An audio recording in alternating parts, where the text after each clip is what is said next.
Namaste, good day to all my students. In this lecture, I will explain about optimizing IP for IoT.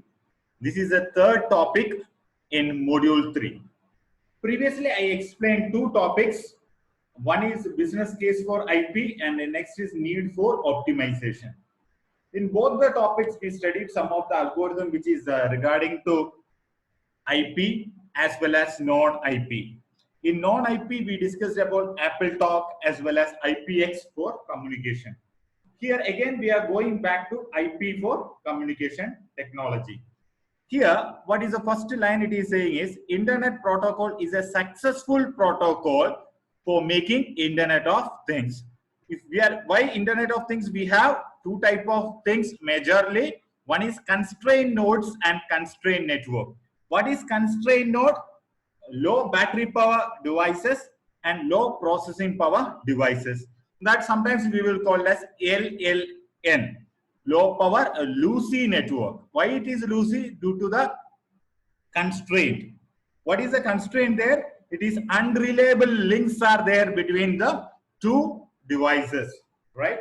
And that is why we have to use, or better to use, IP than non-IP protocol. Next one. See, this is the diagram which is given here. Optimizing IP for IoT using adaptation layer. It is very simple here. First, our TCP/IP protocol layers only: physical layer, data link layer, network layer, and transport layer. Already you know, physical layer means wire connection as well as wireless connection is going to come. In the data link layer, different types of protocols are there. One of the very important protocol, 802.15.4 EEF, different are there. That is nothing but PAN, personal area network, right? And the next one is a new layer which is kept in between data link layer and network layer. This is called as adaptation layer. And next, network layer, two very important protocol, IPv6 and V4, and the transport layer, two more very important protocol, transmission control protocol, TCP, and user datagram protocol, UDP. Here, what is the thing here it is what is the data which is generating using 802.15.4e PAN is moving with the help of adaptation layer, right? And as well as what is the data which is generating in network layer, it can be IPv6 or V4. It is moving with the help of adaptation layer to data link layer. That is the thing here. And two more important protocols as well as working group we have to discuss here. One is 6LoWPAN. Already you know, IPv6 over low power wireless personal area network. It is a very important protocol which is using for communication in Internet of Things. And 6LO, that is also a working group. Both are making different protocol which is helping for working for Internet of Things. Here they are explaining here, two layers are very important. It is taking care. One is first layer and second layer, because based upon this layer only data is generating, or it have to be communicated with either IPv4 or IPv6. It is helping by adaptation layer. That only the meaning of this one. And next one is, you should know about what is RFC, request for common communication. That is the thing. It is nothing but a document. It is nothing but a document. Some of the internet standards, it is writing in a document, and document name we will call it as RFC, and some numbers also we are going to give here. That it is, you can see here, it is published from the organization called as IETF, Internet Engineering Task Force. It's an official organization, and internet standards they are making. If they made that standard, they will make one document, and standards, everything they are going to write in that document. That document name is RFC. Some numbers also it will be there, and it can be written for some specifications for the protocol, for the protocols, for the procedures, for the events. This everything we can make the RFC. That is the meaning here. Next one is one RFC they are given, and they are explaining what is the use of RFC, request for common communication 864. It is describing about IPv6 packet encapsulation over the Ethernet framework. It's very simple here.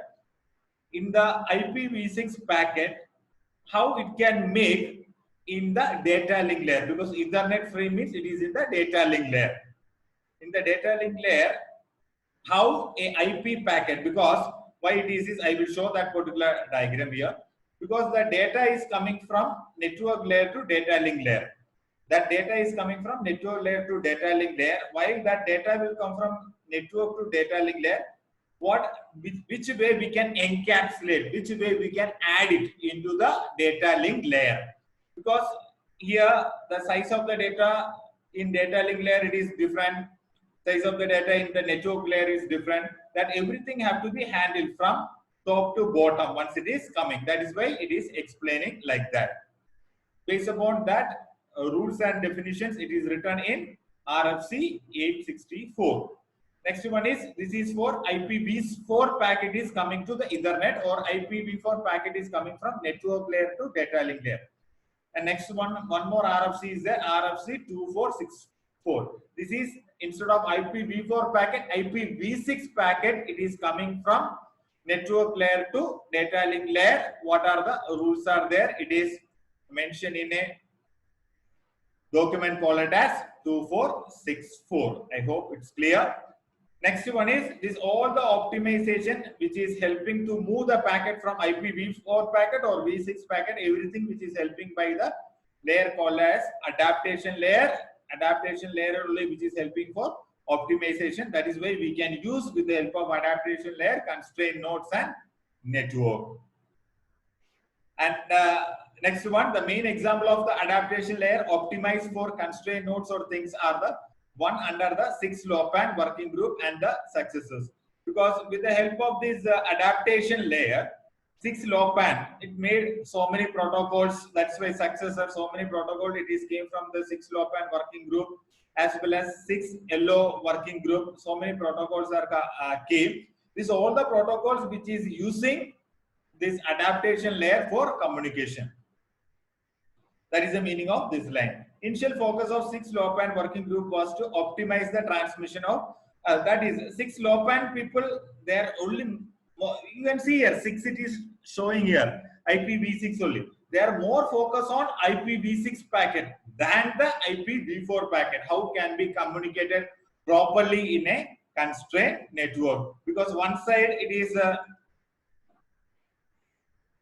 is network layer and IP network are there. Here it is data link layer. It is personal area network are there. Two different networks here, IP network, personal area network. The communication which is helping by the adaptation layer. That is the meaning of this one, because that is the 802.15.4 is nothing but the data link layer protocol. It is personal area network, right?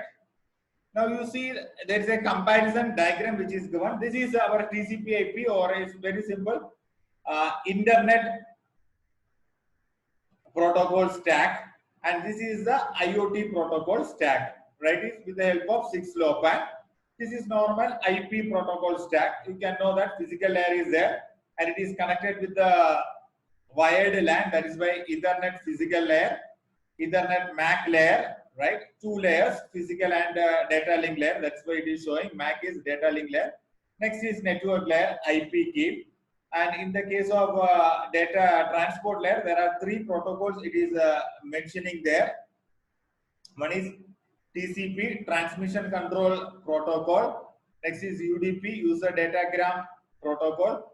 ICMP, internet control message protocol. These are different protocols which is there in the transport layer. I am not going to explain depth of this one. HTTP, this is a protocol which is there in the application layer. Hypertext transfer protocol. Next is RTP, real-time transport protocol. You just compare with what are the protocol which is there in the IoT with the help of 6LoWPAN. Same layers only here also it is there in IoT. What are the layers? Physical layer, data link layer, network layer, transport layer, and application layer.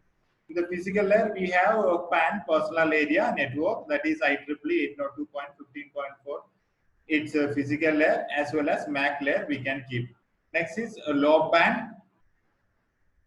Nothing but 6LoWPAN we can say. It is LoWPAN. after the data link layer and before the network layer. And IPv6 it is using, and UDP, user datagram protocol, internet control message protocol for communication for the devices this is using. UDP is for communication only, unreliable communication, and some application protocol. It is not mentioned here. Here what it is saying here is, the major important thing is we have to do the fragmentation, compression of the data and all. Why? Because here IPv6 packets are very large packet compared with the packet which is there in PAN, personal area network. That means data which is coming from network layer to the data link layer, we have to compress the data or we have to fragment the data. Sometimes we have to do both also.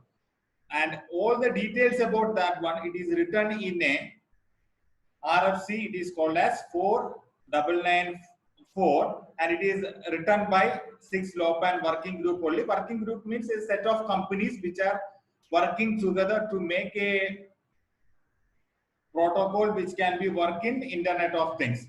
They only made this particular RFC. There they explained about header compression, because IPv6 header maybe we have to compress it because here the header size is small, or the data size what it is there in the PAN it is small, as well as fragmentation, the data have to be cut into pieces, and mesh addressing it is using. These are the different things are there. About this, all the three things, it is detailed explanation which is given in RFC 4994, right?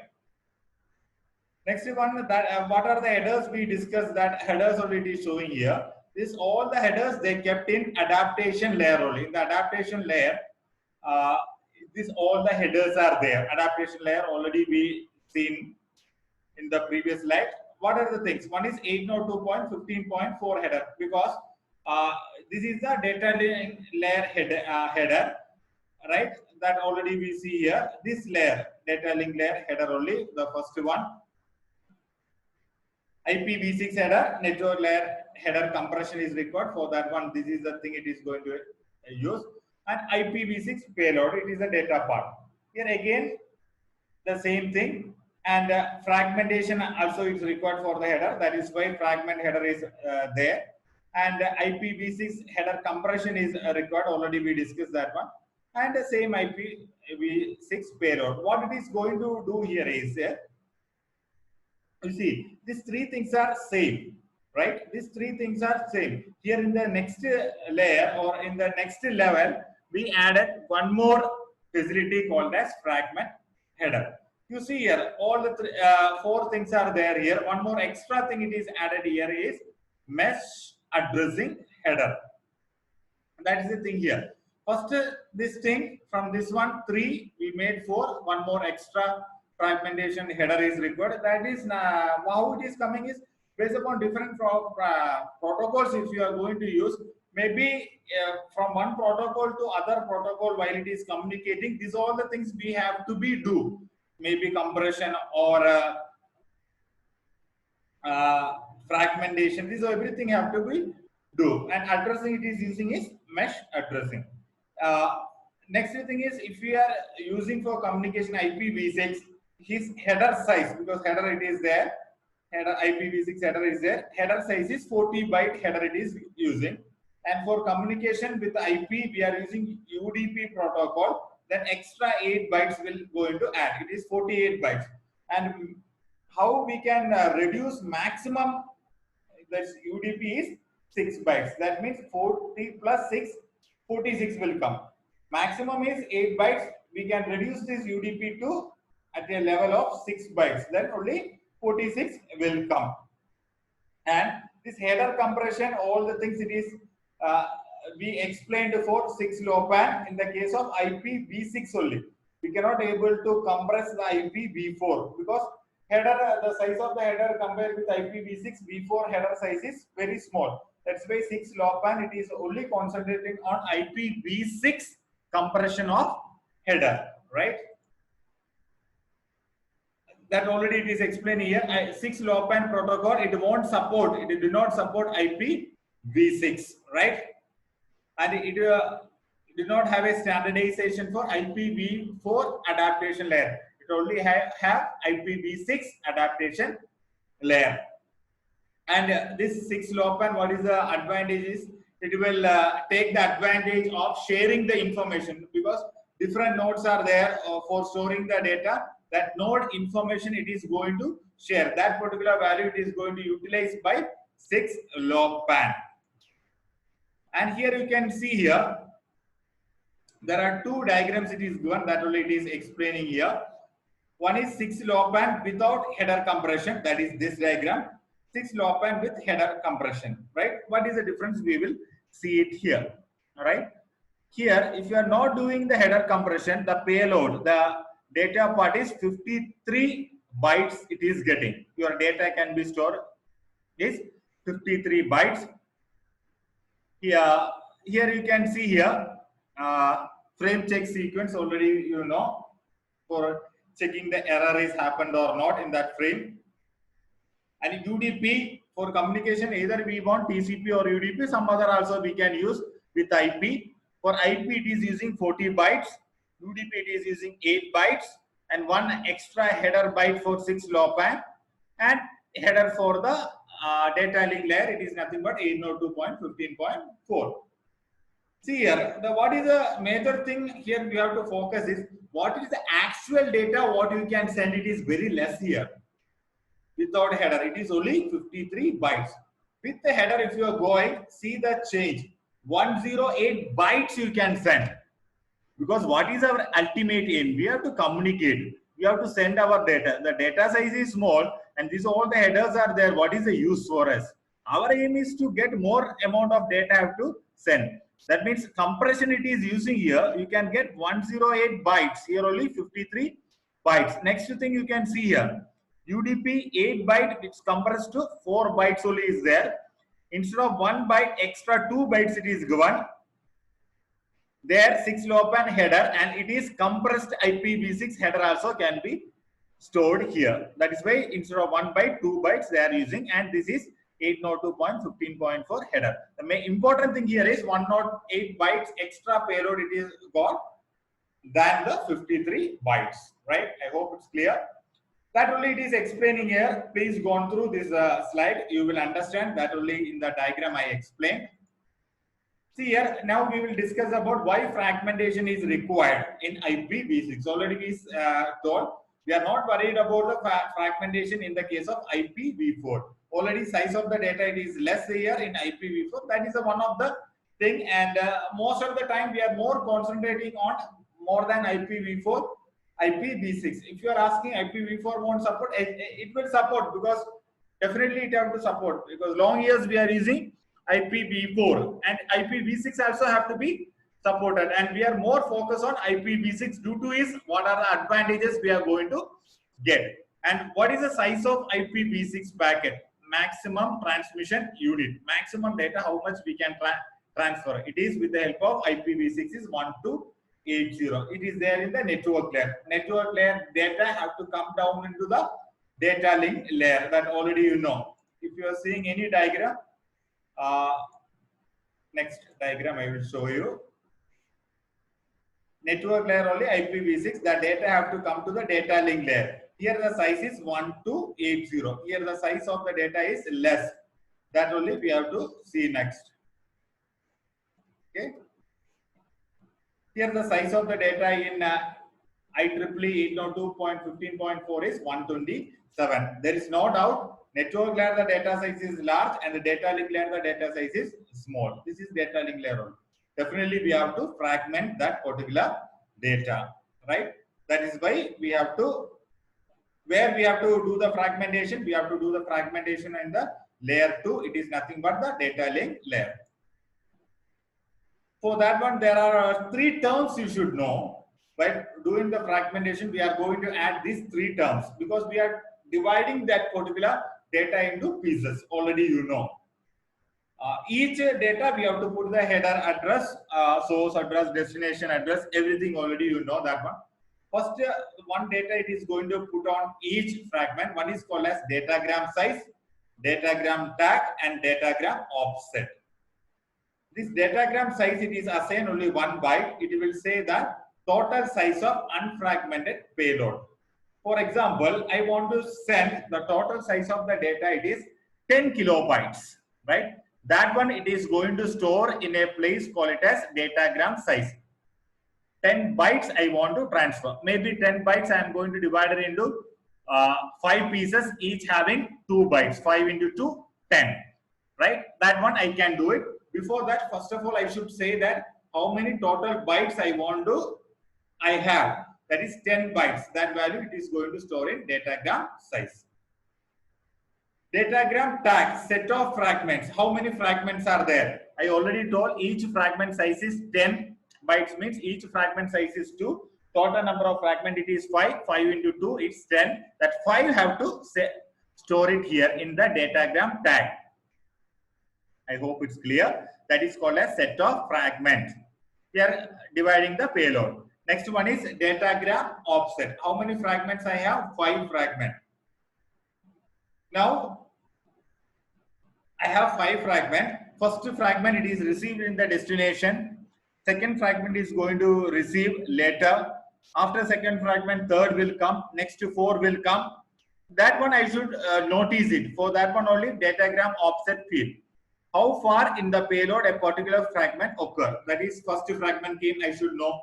Second fragment is came, I should know. Third came. That one, if I want to getting to know, for that one I want the offset field. That is why datagram offset field. Because after the 5 fragment, I should know that my data is over. Next, somebody else data is coming. That I should identify.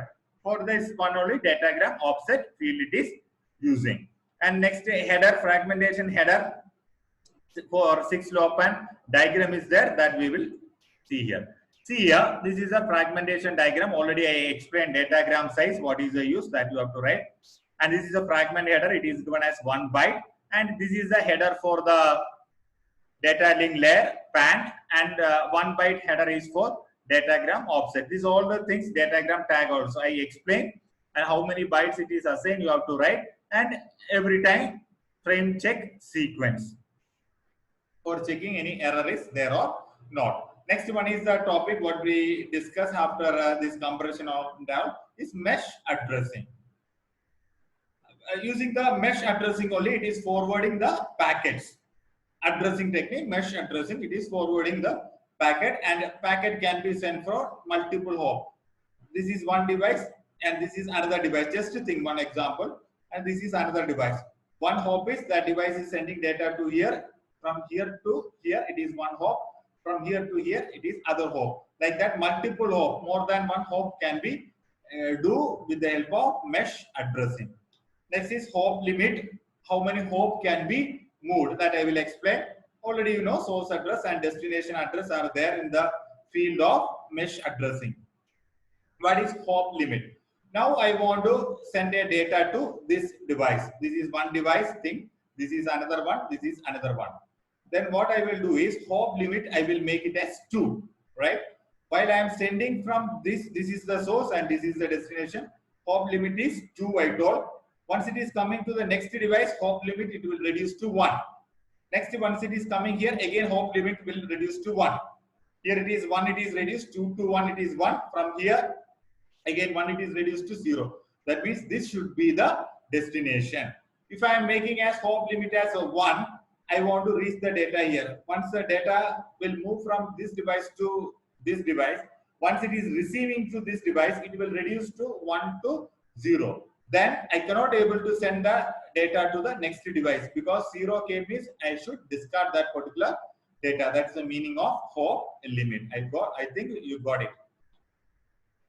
That everything it is explaining here, what I explained hop limit. Please go on through this slide, you will understand it. Next one is mesh addressing, header size. Each header size we discussed previously, like that: source address, destination address, frame check sequence for checking the error or not. Next is hop count, it is going to store it in 1 byte here. Next one is a mesh under versus mesh over routing. 2 routing techniques are there. For network technologies such as this is PAN 15.4, This is also another PAN only version of PAN. This is IEEE 1901.2a power line communication. Or everything, these all the protocols it is using the mesh topologies or mesh addressing it is going to use. It is mainly using in two layers, physical layer and data link layer. The major important thing is reachability, can be reached to that particular network or not, and forwarding the packet. Reachability we can check from this network to next network, we can reachability or not, as well as after checking we can forward that particular packet. That is the main use of mesh under versus mesh over. That is two methods it is explaining here, mesh under and mesh over. See here, mesh under is the routing of packet is handled in 6-LoWPAN adaptation layer. 6-LoWPAN adaptation layer only, which is helping for moving the packet in mesh under technology. The mesh under technology, moving of the packet, which is helping in the adaptation layer. But in the mesh over technology, which is helping by the IP, there it is helping by adaptation layer. Here it is helping by IP to move the packet from source to destination. And next one is again mesh 6-LoWPAN mesh addressing. Already we discussed. Here we are using the mesh addressing only. That is why that already discussed the header size, everything we discussed here. And layer 3 forwarding of the packet. Forwarding of the packet means table will be there with each router. Already we discussed in the previous classes also. Like that, in the layer 2 also forwarding table will be there. Layer 3 forwarding table will be there. With the help of the forwarding table, the data can be moved from one device to other in the layer 3. Like that, another forwarding table will be there in the layer 2 data link layer also.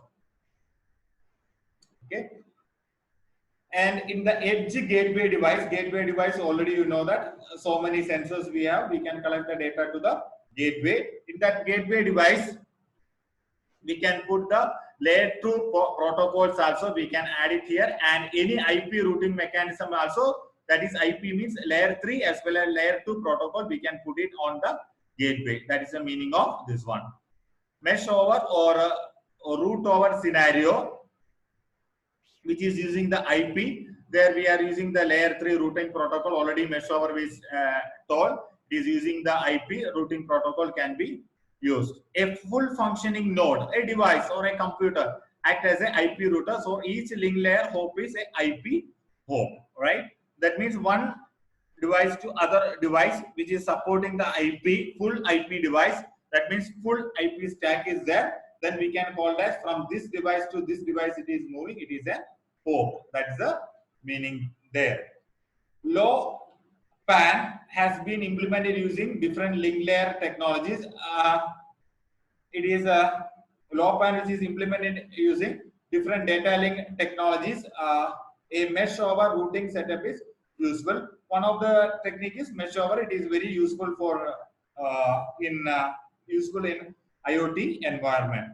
While traditional IP routing protocol can be used, a specialized routing protocol for smart devices, a specialized routing protocol called as RPL, the full form is IPv6 routing protocol. It's a specialized protocol for Internet of Things or smart objects. Next is 6LO working group. See here what it is saying is in the 6LO working group, first 6-LoWPAN working group, they constructed or they made some of the protocols. Later that all the protocol it is taken care by 6LO. It is already developed by 6-LoWPAN working group only. Later it is going to taken care by 6LO working group. What they done is they are expanded or they added some few more things to that particular protocol which was developed by 6-LoWPAN. And most of the protocol it is done with the help of IPv6 only. They use the connectivity method as IPv6 and they use the constrained node network by 6-LoWPAN. Same one only they are also still it is using, but they are expanded or expanded or they added some new things to that same protocol. Now here it is 6-LoWPAN working group initially focused on optimization on 802.15.4 LLN, low power Lucy network, because 6LoWPAN it is working on IPv6, and in the data link layer the data is coming, already we discussed network layer, again down data link layer. The data link layer example only 802.15.4, it is the PAN. Once it is coming there, the 802.15.4 also we have to optimize, because that should work with the Internet of Things. That's why that optimization should be required, and also it have to be worked with the IPv6. That only this working group, 6LoWPAN working group, was taken care, that optimization. Now 6LO working group, now called as, the name of 6LO working group, up to now I didn't say the name, that only it is calling as, now it is calling as IPv6 over networks of resource constrained node, because a resource constrained node only IoT having. That is why the name it is given as IPv6, and it is communicating using IPv6. Which one? Resource constrained node. Always you know why it is resource constrained node. It is low battery power, low processing speed, that all the things. Always I explain. And the connectivity what they are going to use is IPv6. And in particularly this group, which group 6LO group, is focused on IPv6. Using the IPv6, we can connect and communicate in using the Bluetooth technology. Within the Bluetooth, it's not the Bluetooth, it is Bluetooth low energy.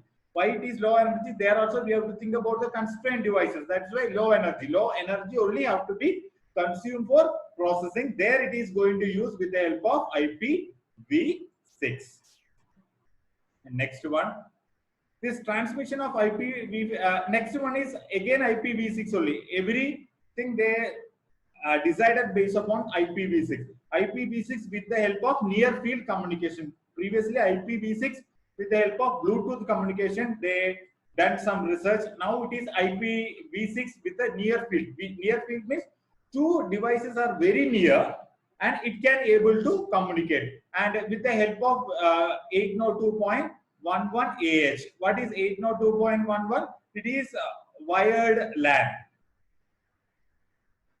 Right? 802, not sorry, it is not wired LAN, it is wireless LAN. 802.11, it is wireless LAN, one of the version, it is AH.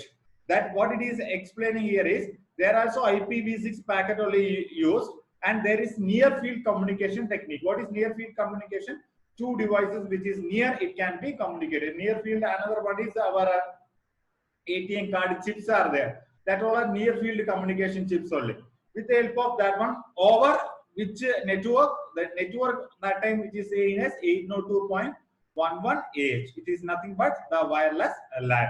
And what are the next work they done? That only it is explaining here. Transmission of IPv6 packet using DECT, ultra low energy transmission of IP packets. That is one of the research work. Like that, they done a lot of research work. You can read this one. These are the works they are taken care.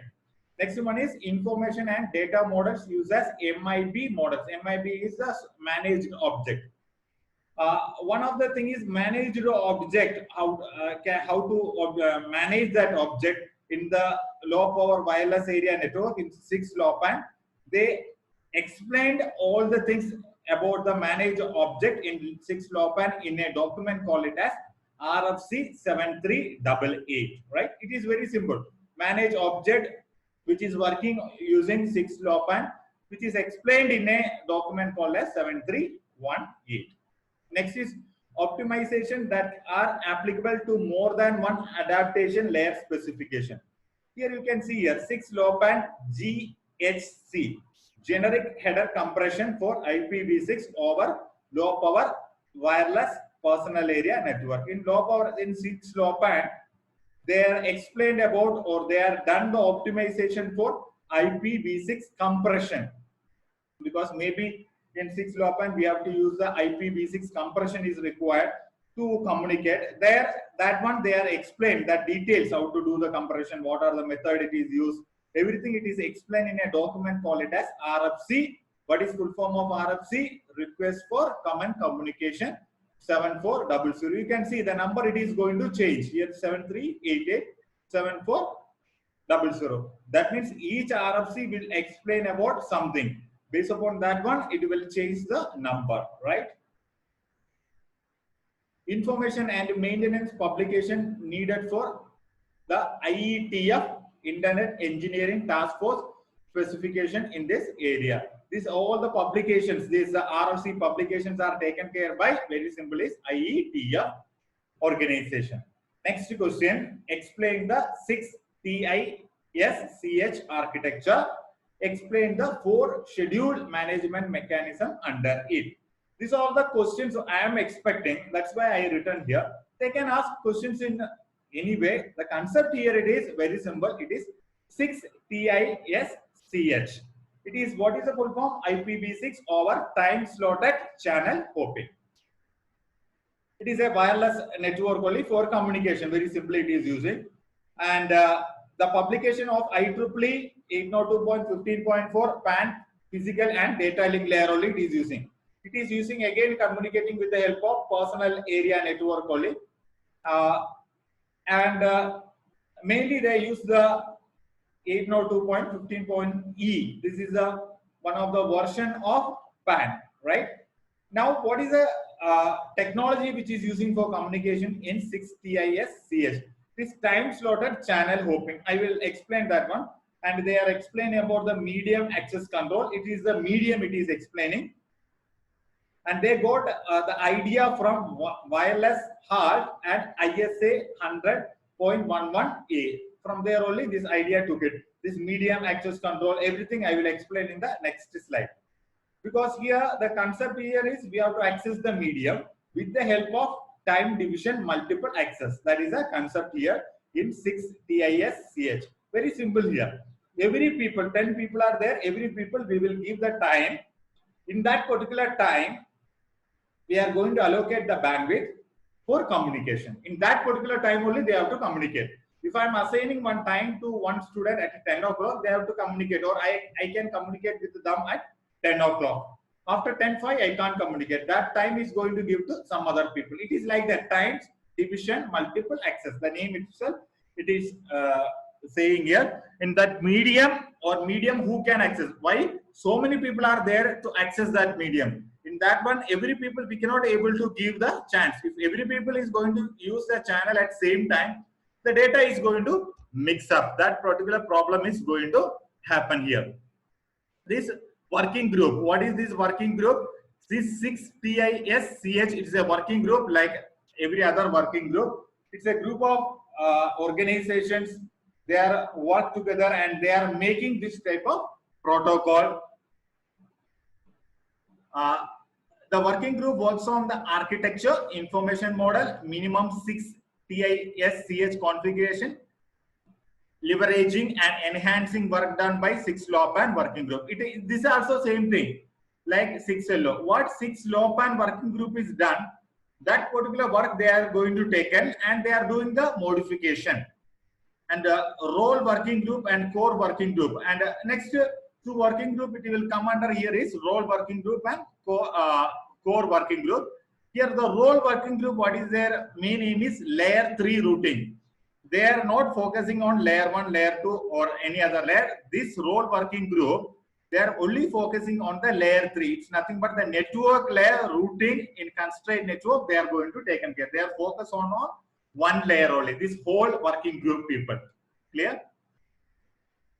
Next one is the important element specified by 6 TISCH working group is 6TOP. They added one more layer to this one. Already we discussed in the previous slides that from this is the 802.15.4E. We already discussed there. Concentrate on the version E. It is PAN only. And previous diagram is seen data link layer, 6LoWPAN, again network layer. But in between the data link layer and 6LoWPAN, 6LoWPAN is the protocol which we are added in between data link layer and network layer. That only. But in between 6LoWPAN, HC and this data link layer, one more layer it is added in this one 6 TISCH. That is called as 6TOP. That only it is explaining here. That only it is explaining here. And this layer will help for communicating in RPL. It is a routing protocol in low power and loosey network, because this is there in 6-stop is there near to data link layer and very near to 6-LoWPAN as well as IPv6, and RPL which is there in the protocol which is there in this IP layer. It's nothing but the network layer. For the network layer, the communication can be do effectively with the help of 6-stop. That is a very simple meaning here. Here, what are the next helpful thing which is given by 6-stop? What it was asked, that particular layer, including network layer routing decision routings. It will going to help with the help of 6-stop. Configuring the devices or configuring the network, control procedures for 6TISCH and scheduling 6TISCH. That is very important for scheduling thing also, which is helping by 6-stop. What is the full form of 6-LoWPAN HC is high capacity. That's the thing here. Next one is scheduling. Already I told 6-stop only which is helping for scheduling. And here one schedule we will call it as a cell. That is the real meaning here. What is here? It is explaining here. A cell is simply a single element. Single element. What is that element will do? That can be allocated for a unidirectional or bidirectional communication between a specific nodes. That means 2 nodes are there. One node is this one, next one node is this one. This node can be communicated with this node. I hope it's clear. 2 nodes are there. This node can be communicated with this node. At what time this node can be communicated with this node? That is written in a one, call it as cell. And how it is going to communicate? It is going to communicate in one way, that is unidirectional, or it is going to communicate in 2 ways, bidirectional. First, it will send the data to here and reply or can be sent back from second device to the first device. That it is explaining is called as a cell. In so many places, this cell will come. Do not confuse. The scheduling is called it as a cell. The nodes only transmit when the schedule, when the schedule is given in the cell schedule we are going to decide. For example, it is 10 o'clock. That time only the communication is going to happen. 4 scheduling management mechanisms are there in 6TISCH. All the 6 you should know. It's very simple. One is static scheduling. What is mean by static scheduling? I will explain. Very simple. For example, I have 5 nodes. Each node I will give the time slot. First node 10 o'clock, second node 10:05, third node 10:08, like that. That is always fixed. 10 o'clock only schedule can be happen. I hope it's clear. It never it's going to change. That is called as static scheduling, right? It is fixed schedule. Next one. It is like example is slotted Aloha. It is a network you studied or data communication you studied, slotted Aloha. There, that is the example here. There also it is scheduling based upon static in nature. But here the problem is the network malfunctioning, because one schedule is done statically. If it is that is not working here, at that particular time it is going to lose. That is a major thing here. Next one is neighbor to neighbor scheduling. Why it is here it is happening is the schedule is established that correlates with the observed number of transmission between the nodes. 2 nodes are communicating. The network it is going to see how long time it is going to communicate, and that everything it is going to identify, and based upon that one it is going to schedule. It is not like a static. How previously it was communicating, based upon that one it is looking and it is going to schedule. Here what is the advantage is there, we can once it is added that schedule, it cannot be able to change in static. But here it is not like, we can add as well as delete based upon traffic condition can be removed, based upon the bandwidth can be removed. Every options it is there here in the neighbor to neighbor scheduling. Next one is remote monitoring and scheduling management. That is the resource. That is the third one. Resource allocation are handled by management entity that can be multiple hops away. Here, multiple hops. Already I explained 1, 2, 3. From here to here, one data it is sending. We will call it as 1 hop. From here to here, it is saying 2 hop. That means multiple hops the data want to send. We can going to use a better method is remote monitoring and scheduling method can be used. Here, the major contribution it is given to do this particular method is 6 stop, what it was added that particular layer, and even we can use the scenario like COAP, constraint application protocol, right? In some scenarios, we can use COAP. Next one is, this is very flexible. That are the advantages of remote monitoring and scheduling management. Next is hop by hop scheduling. That is the fourth one. A node reserves a path to the destination node multiple hops away by requesting the allocation of cells in a schedule that each intermediate node hop in that path. Because what it is saying is, for example, I want to communicate with another device. There are 10 devices are there in between, right? That is a hop it's going to come. What here it is saying, here it is all the 10 device it is going to schedule, right? 10 device, because each device, this device is going to, first device is sending the data to the second device at 10:1, and second device can send the data to 10:1 or 10:2 it can send, then 10:3, like that it is going to schedule it, because one device to other device scheduling it is going to do. That is hop by hop scheduling, it is going to do it here. And 6, TISCH architecture also defines 3 different forwarding methods. That also we have to discuss here. What are the forwarding methods it is using here? One is the forwarding method is track forwarding. It is called as TF. A track in this model is a unidirectional path between a source and the destination. You can understand only single communication. That means source to destination, and reverse way communication is not there. That is called as a track. A pairing bundle of received cells in the, this is very important. Here, what it is going to do is, cells already we know, cells having some scheduling time. It is going to schedule a group of cells. That is only it is going to do by the track. A group of cells it is going to schedule it. And here major next thing is, it is not depend upon the network layer protocol. That is called as TF. Next one is fragment forwarding.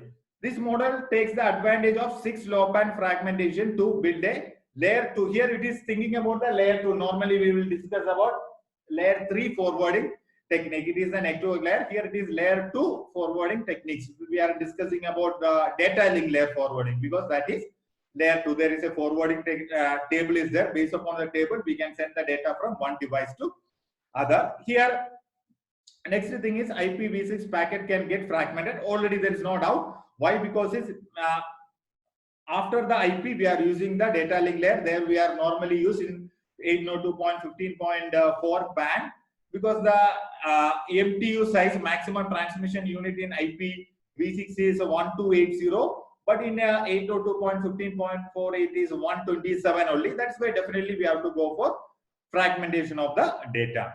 Additional headers for RPL, routing protocol for low power and Lucy network. That is a next topic for us also. It is a protocol which is there in the IP layer. Here the source route information can be further contributed for the need for fragmentation, because source route information, source it is routing one data to the destination. There, based upon that particular data, we can decide that later that fragmentation it have to be happen or not. Or fragmentation means dividing of that particular data. FF means fragment forwarding. A mechanism is defined where the first fragment is routed based upon the IPv6 header present. This is the first fragment. How first fragment? Data is divided into 5 fragments. The first fragment we are discussing based upon the IP header. The source address and destination address is there. Based upon the destination address, this first fragment is going to send to the destination. The 6 low-band sublayer learns the next hop selection of the first fragment, which is then applied to all the subsequent fragment. What is the first fragment it is sent? All the subsequent fragment, remaining 5 fragment are there. First fragment it is sent, 1 fragment is done. Remaining 4 fragments which are sent using the first fragment destination address, because we can directly send that one. Next one is IPv6 forwarding. We will use the short word as 6F. This model forward the traffic based on its IPv6 routing table flows of packets should be prioritized by traditional quality of service. Here two things I will explain directly. One is quality of service. Already you know that different quality of services we can make here in the network based upon the priority of the people or based upon the priority of the organization. We can give the service. So what some of the organization have to get the network speed is good like that. And next is early random early detection. That is also very important. Red we will say. What is that? That is before the congestion is happening. Due to the congestion, packet can be lost. The packet can be lost early. We are detecting so that we cannot. We do not want to send that particular data to that particular path. These are all the things which is helping for IPv6 forwarding, right? Next protocol is RPL. RPL full form is IPv6 routing protocol for LLN, low power Lucy network. That's the full form of RPL. From the IETF organization, from the IETF chartered organization, this another working group came. It is a role working group. From the role working group only RPL protocol was made. From the role working group people only made this RPL protocol. What is role? Routing over low power and Lucy network. Everywhere you can see here low power and Lucy network. I hope you know what is the meaning of low power and Lucy network. That is the meaning of role working group. It's a group of companies which is helping to make new protocols. One of the protocol is RPL. That's it. And that particular protocol is working for layer 3. That is IP-based routing. That is the main thing here. It is used for the smart objects, right? It's nothing but for Internet of Things. After the study of various use cases and survey of an existing protocol, first what they done by the role people is, that working group people is, all the existing IoT protocol they studied. Then they find it out the drawbacks in the protocol which is working on layer 3. Then they decided to make a new protocol, call it as RPL, for the constrained network. That is the thing, because before that they done a good survey to understand, understand what are the protocols which is using for IoT in the layer 3, mainly layer 3, because layer 3, layer 2, different routings we have. Mainly layer 3 routing and layer 2 routings are there. It is data link layer routing, that is layer 2, and network layer routing, that is layer 3. But here we are speaking about the layer 3 routing. Do not confuse. The new distance vector routing protocol was named the IPv6 routing protocol. This RPL full form only it is explaining here. IPv6 routing protocol for low power and Lucy network. And all the details about this particular protocol is explained on a RFC, call it as 6550, right? I hope you can understand that one. Next one is another question. Explain RPL protocol and mention the set of new metrics. Metrics means measurement and constraint for routing. Again, I am saying the questions I framed like that, they can ask in some other way also. You should understand the concept. That is very important. QE1 is question extra one, some of the extra question at last I added. That's why I given as QE1. RPL. In a RPL network, each node acts as a router, and you can understand that network layer, the device, it is a router. Already you know it's a 3-layer device. It having physical layer, data link layer, and the last layer is network layer. That's why they will say that a router is required, because it have to be supported the IP, and the network it is using is mesh network for communication, and it is a routing is based upon IP layer. Already I told it is network layer. Each node examines every received IP packet. When the packet is coming, it will check that packet and where have to be sent. Based upon that one, it will send to the next router. Next router we can call it as a next hop, so that it can reach the destination. No information from the MAC layer header is needed, because here MAC layer it is regarding our data link layer. This is we are talking about the network layer. That's why information for the MAC layer header is not needed. I hope it's clear. To cope with the constraints of the computing and memory that are common characteristics of constrained node, The protocol defines two modes. There are two modes in RPL. That modes we have to understand. I will go to the modes. One is storing mode. What is meant by storing mode? All nodes containing the full routing table. That means there are 5 nodes are there, each node having the routing table. It's very simple. 5 smart object is there, or 5 devices are there in the simple term. 5 devices which is working in IoT are there. 5 devices. Each device know that where the next device is, how far the next device is. Each device having that information. That's why a root that is storing in a routing table, right? That is called as storing mode. That means every information about the other device it is stored. Next one is non-storing mode. Non-storing mode means, for example, there are 5 devices.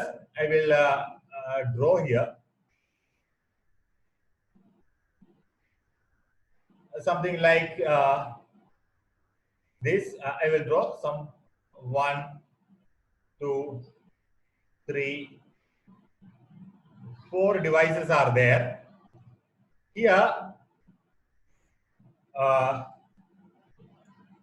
this one I will call it as a border router, and this all are other router. That's why I'm not putting that cross symbol.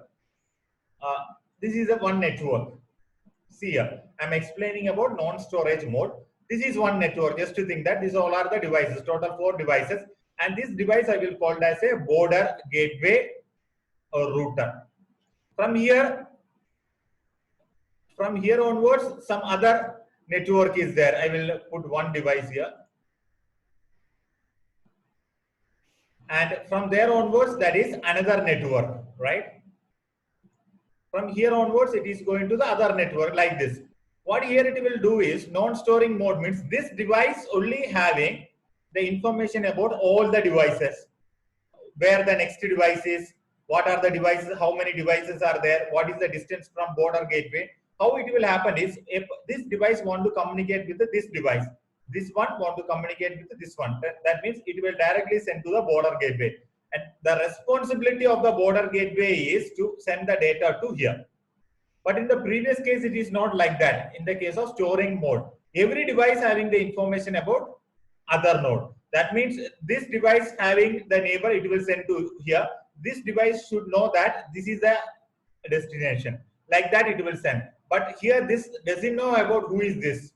But the important thing is this border gateway is going to taken care and it is going to send. That is non-storage mode. That is very important here, right? In this particular case, if you are going, in the case of storage mode, every device should have memory to store the table. But in the non-storage mode, only one device should have the storage. That is why the memory consumption will be very less in the non-storage mode, right? Next one, we will go to the next slide. When communication in a non-storing mode, a node always forwards its packet to the border router. Already I told border router it will forward, and border router is going to send to the proper destination. And that is showing using a DAG, directed acyclic graph. I will show that particular diagram. This is a DAG. I hope you can understand. DAG means directed acyclic graph. It's a graph without having cycle. These all are different nodes. But for 5 want to send a data to 10, it can send to this path.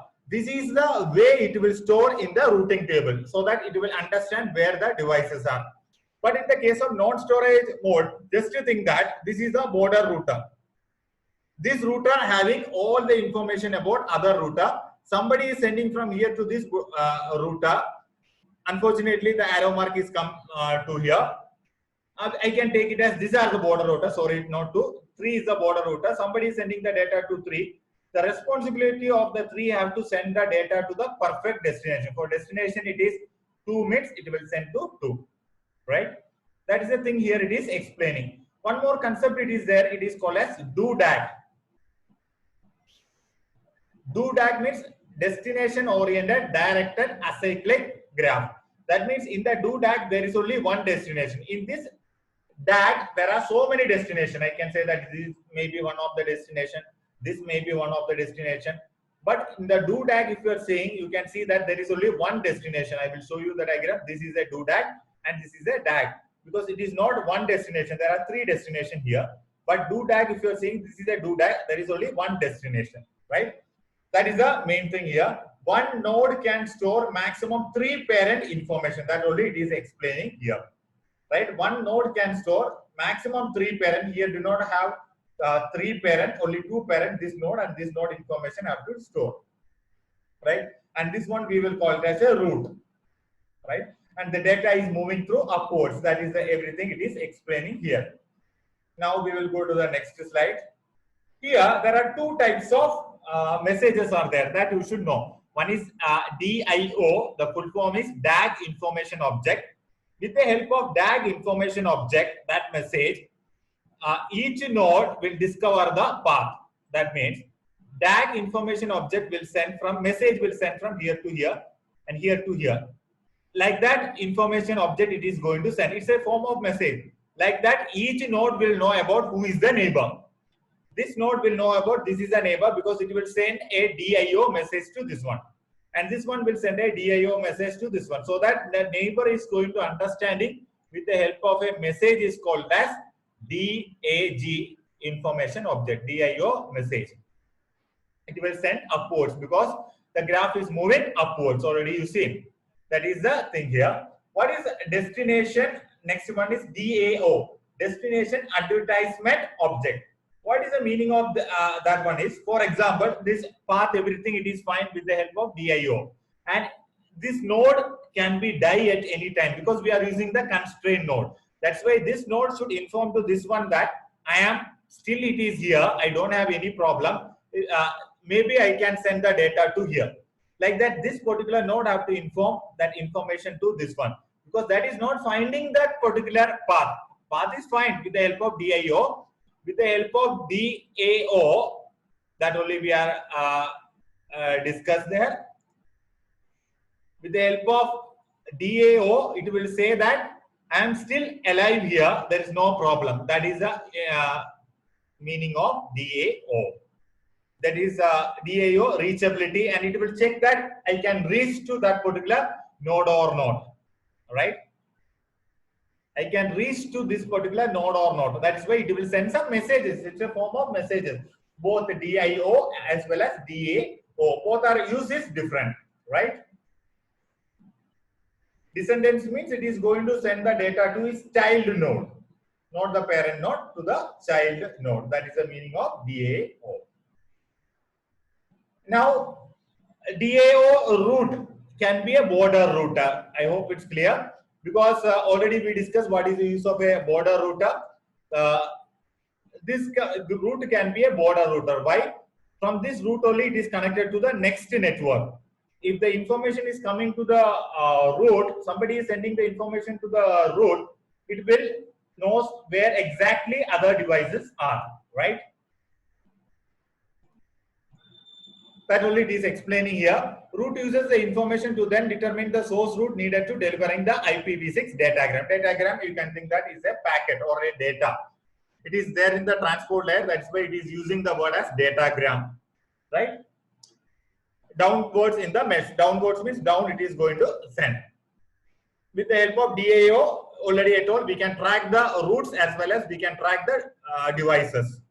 If you are adding, and already we discussed here is, in the Internet of Things, we are using the constraint node. If you are using more powerful node, we can make shortest path. Here the shortest path finding and all is somewhat difficult because our node itself we are going to use is constraint. If you are using more powerful and more CPU intensive devices, nodes if you are using, good shortest path we can find it out. That is the thing it is explaining here.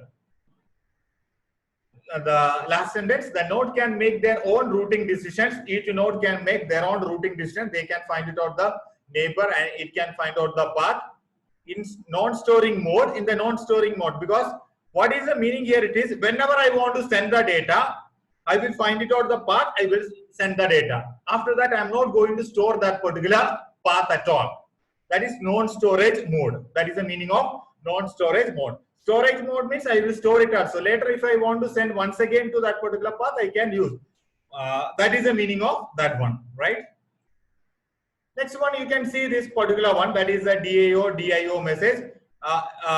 Downwards as well as upwards can be sent. Previously, the arrow mark it is showing on one line. Actually, it is two lines. Arrow mark is there. Here it is. You can see it's a bi-directional.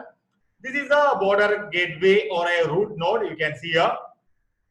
To its next neighbor, it will make it as rank. It have to find it out the rank. Rank is based upon how much far from the border router or the root node. What is the distance from the root node to that particular node? Distance it is only one hop. That is why it is rank 1. 2 hop, 1, 2, rank 2. 1, 2, 3, rank 3. That means this all the devices having rank 3. Last devices having rank 4. This next one concept called as OF. It is objective function.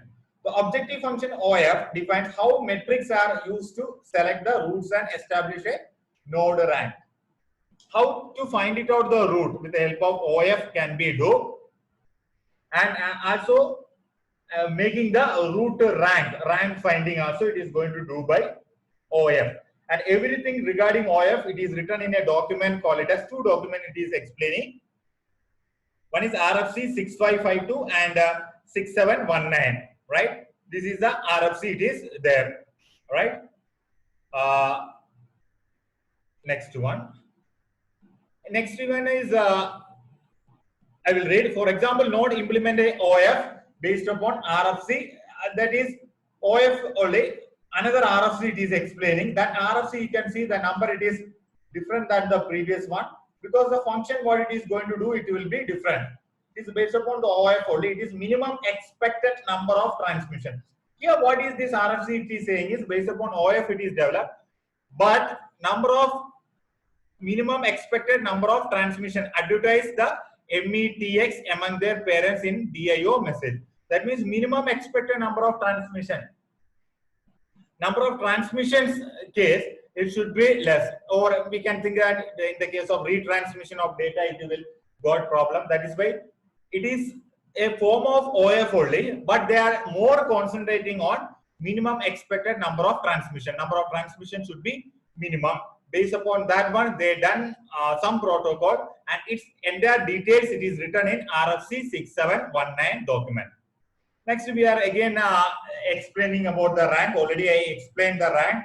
Rank is how close a node is from the root. Already I told. Next one is routing loops. Already you know that what is routing loops. For example, I want to send one data to Mangalore, right?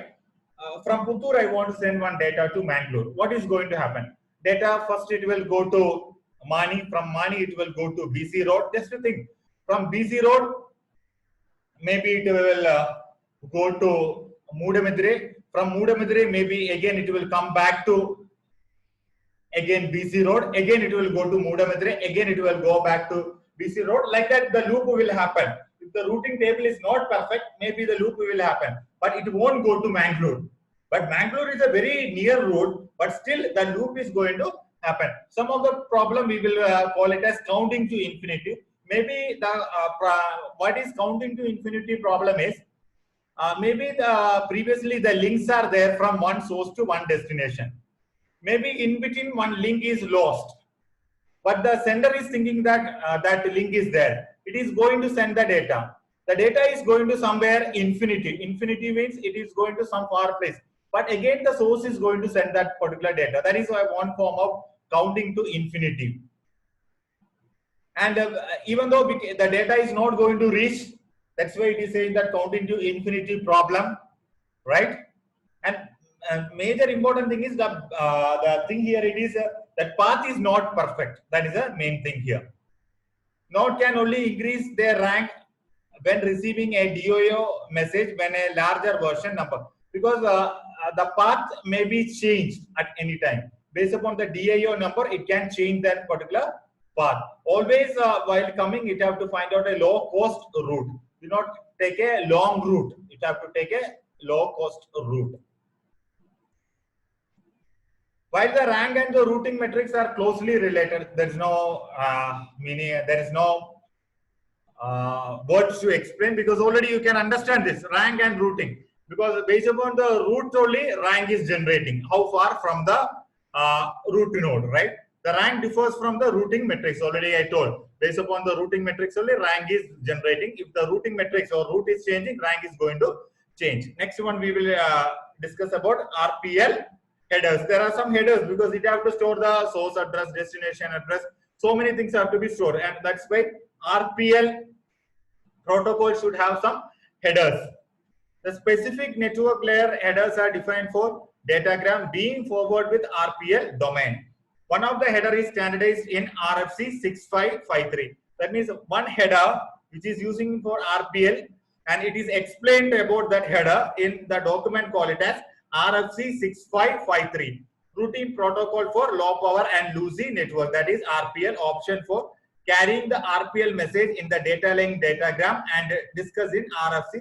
You can read this one. What it is saying is, and different types of headers it is added here. Forms of headers are there. That particular header details it is storing in different RFC. If you want to know much more about that particular header, what is actually it is storing, what is the functionality of that header, what are the fields are there, everything if you want to know clearly, you can go through this particular document, RFC 6554, you can get to know. This is about a one datagram plain data plain datagram you will get to know, right? Like that, one more thing, it is RFC 6553 define a new IPv6 option.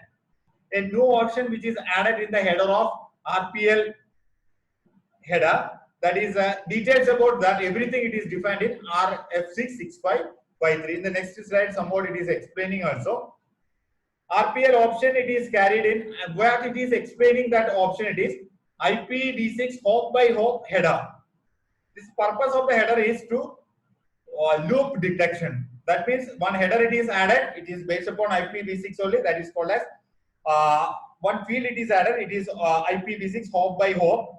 In the header it is added. What is the use of that one is loop detection. Already we know loop is there, the data is won't reach the destination, correct? Next is DODAG only having a single path. Already we seen that DODAG, it having a single path to the destination, right? From one node to other node, there is only one destination. I will show you that one.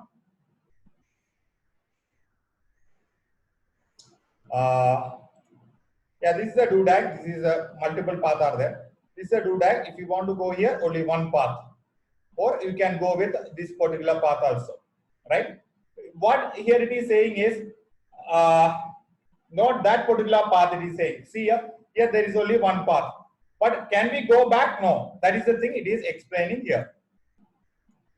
Right? I will go back there.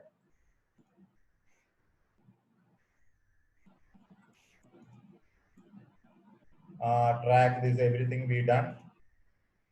Sorry. Next. Fragmentation, IPv6. Next. Next. We will go to our last part. This everything we discussed. Yeah, this diagram also discussed. I hope it's clear. RPL header we are discussing. Yeah, the last part here. And here RFC 6554, there is a source routing header it is added. One extra field it is added. That means in the header some fields it is adding. It is defined in one document. That document number you have to study. Next one is metrics. Metrics means measurement. RPL defines a large and flexible set of measurements are there. All the measurements are defined in a document called as RFC 6551. Developed to support powered and battery powered nodes. It is explaining for both direct power supply nodes as well as battery power nodes. It is explained about that one. Some of the RPL routing metrics and constraint defined in RFC 6551 include the following. That means in the RFC 6551, so many things are explained. Some of the things are explaining here. One by one we will see here. One is expected transmission count. It is ETX we will say. Assigns a discrete value to the number of transmission. a node expects to deliver a packet. Here, what it is saying is a discrete value. A value it is assigned, it is discrete, it is not a continuous value, maybe it is 1, 2, 3, like that, discrete values, to the number of transmissions. That means I have to make a concrete number 2. That means I will send 2 times only if the data is not reaching. More than 2, I won't going to send. That particular value, it is going to set it here. Because it is a discrete or a concrete value it is going to put. Because already in the internet environment, we already know that so many times retransmission can be happen. Here, the number it is given means 2 times means it will only send 2 times. Next is hop count. Already you know. Already I discussed in the previous slides also. What is hop count? From one node to other node, one hop. That node to next node, other hop. For example, I will draw it here so that you will understand. 1, 2, 3. There are 3 nodes. I will connect with a link 1, 2. Right? And this is the source. And this is the destination. Just to think. What I will do is here hop count I will make it as 2. For the hop count I will write as HC. HC I will make it as 2. Now I will explain what is hop count. Once it is this one source want to send to destination. Hop count is 2. Once it is coming to intermediate node will change the hop count to 1. And intermediate node again will send the data to destination. Again it will change the hop node to 1 minus 1. Then it is going to become as 0. 0 means that should reach the destination. I hope it's clear. Now you see another scenario. I will make this hop count as 1. What will happen here? It will send, source is going to send to here, intermediate mode. It will reduce to 1 minus 1. Then it is going to become 0. 0 means it should be the destination. Otherwise, that particular data is going to discard. That means already this node should know that how far the destination. Based upon that one, hop count have to be sent by the source node. That is called as hop count. Now, next is the delay, latency. How far, how much far it is not a matter. How much time have to be taken from source to destination. That is the latency. Right? Latency is somewhat dependent upon the number of paths, congestion. This everything it is dependent. Congestion means data cannot be able to go due to the traffic. That is congestion. And next is link quality level. Next is a link quality level also next a matter here, because sometimes some important data is going to send means the link quality we have to see. It is an unreliable link means do not send the data to that one, because if it is important data, the data may be going to lose or can be tampered by somebody and can be taken your data, and that particular link having error, packet error rates are more. Do not send that one. That only it is explaining here. Signal attenuation is more. Signal is noise. It's going to mix it, or interference is there. Some more noise, maybe lightning causes the noise, or some different forms of noises are there. The data is going to mix with the noise, and our data is going to lose. That type of chances can be happen. Yeah, that have to be taken care, because based upon that one, that all the informations will be stored in 6551, that particular document. Based upon that one, in the header it is going to set this particular values, right? Next is the link color. I will remove this one, otherwise it will mix up. Yeah, allows the manual influence of router by administratively settings value to make a link more or less desirable, or the priority of the links, everything it is going to set.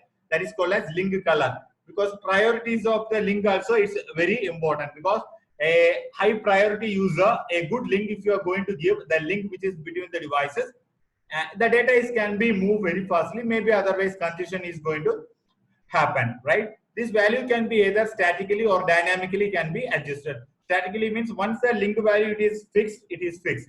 Better we can go with the dynamic way, because anytime the congestion can be happen. Based upon that one, we can change the number.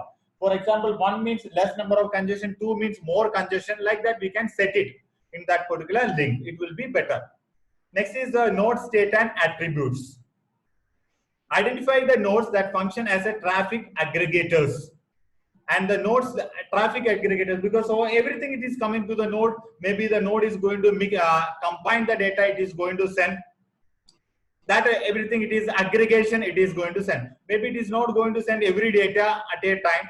It is going to store and it is going to send to the next device like that. High workload could be indicative of nodes that have incurred high CPU or low memory state. If it is high workload is there, high CPU cycle or high CPU it is there, is no problem. Or low memory state. The low memory state means the memory it is very less. There also it is going to get a lot of problems. Naturally, nodes that are aggregators are preferred over nodes experiencing high workload, because this is the thing, high workload, high CPU is required. That only we are saying. Next, which case we can go with aggregation. Aggregation means combining. Better thing is high workload. High workload is there, preferred over the nodes. We can combine that particular data, what it is coming and going to send. That will be the better. Okay, next one is the node energy. What here it is saying is, here low power batteries we should not use. Should use some high power battery, so that if the life of the node is going to get for long time. That is what I am saying is what is the battery which is using in the node, right? It should be having little bit good strength battery, little bit good powered battery we have to use, so that that particular constraint node having good lifetime. That is the node energy. Next is throughput. What is throughput? How many data it is sending and how many it is receiving. In other way, if you are sending the data, the power is going to consume. If that means the battery power is directly proportional to how much data it is going to send. That only it is explained here. And what type of path it is going to select and sending. If it is a priority is going to give to that path, maybe that particular path, the data is going to very fastly. Data can move very fastly. That is the next thing. To throughput all the information, it is written in a document, call it as RFC 6551. Next one concept is relative signal strength indicator, RSSI. That I will explain. What it is a signal strength. For example, the signal strength is less. If I am going to send the data, there is a chance for losing the data. If the signal strength is high, and I can send that particular data. That is why first, before sending, two antennas are there. One antenna signal strength is less, another antenna signal strength is high. Better while selecting, how to select an antenna which having a good signal strength. Just one example I told. If, based upon that one, if you are sending, the packet loss rate will be less. That is the meaning. Here, one example it is given. Here they are using in the data link layer 802.15.4. It is nothing but the PAN and mesh topology it is going to use. And nearly 1,000 routers they are going to use. And the RPL routing protocol, we can say it is a routing tree or RPL routing protocol we are using in the network layer. And this is a diagram it is given here, or data it is given here. Here what it is saying is, everything it is a router only. Router means it is this address is IPv6 address. IPv6 address. The first one, what it is going to show is 1CC5, ending with 1CC5 IPv6 address, and this is the root node, which is the first one it is coming. That is the root node. Already you know, root node, left child, right child. In the DODAG we can construct. That already same. Here it is a root node 1CC5, and this one and this one. This is the left child and this is the right child. That only it is explaining here, right? Two nodes. Two nodes means two devices. It's very simple. Three devices are there. One device will act as a root, and that is this particular one, the IPv6 address. And this one is the left node. That IPv6 address is this one. This is the right node that it is explaining, right? Next, authentication and encryption. Any network we should have authentication and encryption of data, and that is explaining like in the constraint nodes also. It is battery power and all we know. less lifetime only, but we have to try to do the encryption. It will take some battery power. Try to do the encryption. It is based upon the which type of data we are sending, and authentication also. Authentication as well as authorization. A person is authenticated user or not to access that particular data, and as well as for more security we have to use authorization also. And much like role working group, authentication and authorization for the constrained environment we have to taken care, and that one we have to evaluate, right? That is a important thing in the cases of constrained nodes, because we cannot able to leave it simply. That's why we have to check authentication, authorization of the user who is using, and what is the data it is generating. It should be encrypted also. Once the candidate solutions are validated, the ACE, this only full form is ACE, is this one, authentication and authorization for constrained environment. Working group will focus on more focus on COAP. It is a application layer protocol, constrained application protocol with the datagram transport layer security. You can see a security protocol, it is there, and it's very simple here. It is in the transport layer they are going to use this particular protocol. Name itself it is showing DTLS, and the application layer they are using this particular protocol. They are more focused on the authentication. You can see here one of the security protocol it is using here.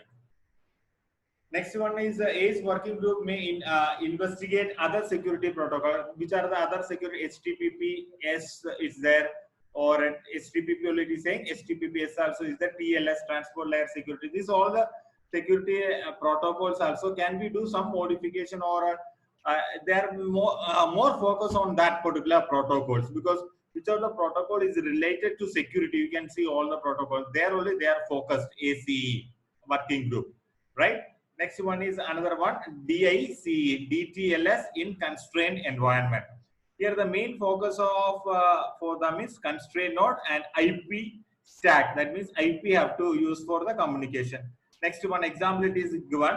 They are saying that in the transport layer UDP have to use, and the application layer COAP. In the previous one, the application layer COAP only, but it is not UDP. It is a form of transport layer only. It is datagram. We can say that it is TCP, datagram transport layer security, DTLS. But in the next one, it is using the UDP and say COAP. Here you can see DTLS, COAP can be used to control the resources. DTLS and COAP, what it is said here, DTLS is this particular protocol only, and the COAP can be used to control the resources, because sometimes we have to control the resource number of data which is coming, it is more, we have to control it, and so on. So many cases are there. For controlling these two combination, it is good. DTLS in the constrained environment working group focus on implementing the DTLS transport layer, because their aim is always security. This also always security only, DTLS. Their aim is to make a DTLS transport layer security protocol in this environment. So their major focus on this particular security protocol. First task of DICE working group is to define a optimized DTLS profile. Yes, that was their first aim, because once they made that working group, they want an optimized DTLS profile. A good protocol is required. For that one only, they are using COAP or UDP and so on. And the next, their one aim is to secure the multicast messages. Their multicast messages is there.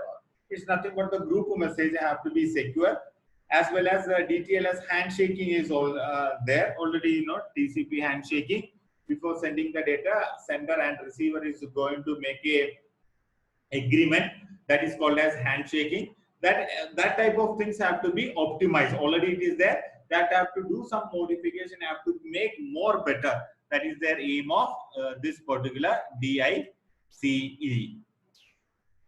That only it is explained here. Now we will go to the next one.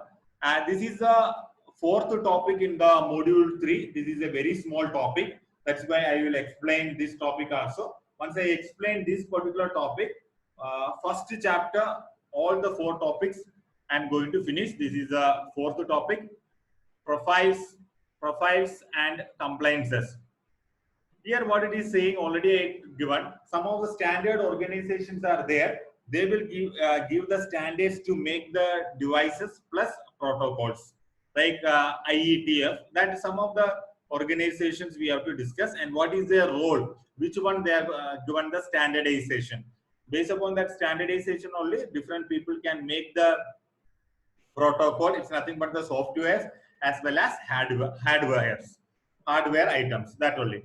We will see this one now. Internet protocol suite for smart object involves a collection of protocol and options that must work in coordination with the lower and upper layer. It's very simple. Smart object, if you are saying, it is consists of lot of protocol, lot of programs are there. And different layers programs are there. Maybe network layer some programs are there. Maybe data link layer some programs are there. These all the program have to be worked together. Then only we can get the result as an IP. That's why previously also in last few lectures I told IP is not a single one. It have to be worked together with so many protocols. And there are so many certifications, promotion of alliances, because there is a group of companies may be going to taken care of this certification and everything, and that company have to be checked what device you are given. For example, they are given the standard, I made one device. That device, it is satisfying the interoperability and interchangeability. I will say one example. Interoperability. For example, in my device, I am using Windows 7. Now, if I am going to change Windows 7, some of the functionality I am getting. I change from Windows 7 to Windows 8, same functionality I have to do. There is no compromise with that one. I cannot able to compromise. That is interoperability. Interchangeability means I brought one router long years back from Cisco. Now due to the complaint, I removed that particular router. Today I am bringing one new router of company IBM, but it should work how the Cisco router was worked. That is interchangeability. That should not, a new router is going to keep there, it should not affect the network. That is the difference between interoperability and interchangeability, right? This everything have to be checked. Once the implementer is given, this everything have to be checked. If it is checked, it is proper, they have to give the certification. That is why the standard organizations are required. One of the organization is Internet Protocol for Smart Object, IPSO Alliance. Started in 2008. Internet Protocol for Smart Object, IPSO Alliance, has had its objective evolve over years. So many years they have a good objective. What is their main objective is to promote IP. Everybody have to be use the IP based communication than non-IP communication. That is one of their main aim. Next one is interoperability test. This interoperability, that particular device is interoperable or not. That every check or testing they are going to do it. Next one is IPSO Alliance does not define the technology. Their aim is not define the technology, but they having their own rules to check it. What these people are saying, it is correct or not. And even though they will give the documents, because the standard things they are defining the documents, that only it is explaining here. As the IPSO Alliance declares in its value and mission statement, it wants to ensure that engineering and product builders will have to access the necessary tool. That is their aim. What are the engineers are there? They are making that software or protocols or hardware, and the product builders, new product or new hardware, they have to use the right software and to make that particular protocol or hardware devices. What are the things are there? They have to use the right one. That is the main aim to focus of IPSO. That's why they are given the rules and regulations. Next one is WI Sun. Here, this alliance, it's a group of organization. What is there? It's a communication profile that applies to specific. They are concentrating on these two layers, data link layer and the physical layer standards. They are concentrating. You can see here 802.15.4G. It's a data link layer standard only. It is PAN.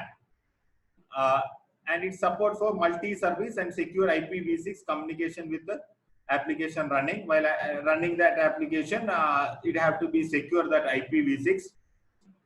And it is running over UDP transport layer. And here what it is saying is using the data link layer protocol as this one, and they are using the IP-based communication, IPv6 only. And in the transport layer, it is using UDP communication. And these three things combined thing is these three things are combined and going to do some work. These three things, this is one is on data link layer, this is on the network layer, and this is on the transport layer. That combination standards they are going to define, and based upon that one they are going to take care of this organization. And another one is FAN, field area network. Their coverage that is going to taken care.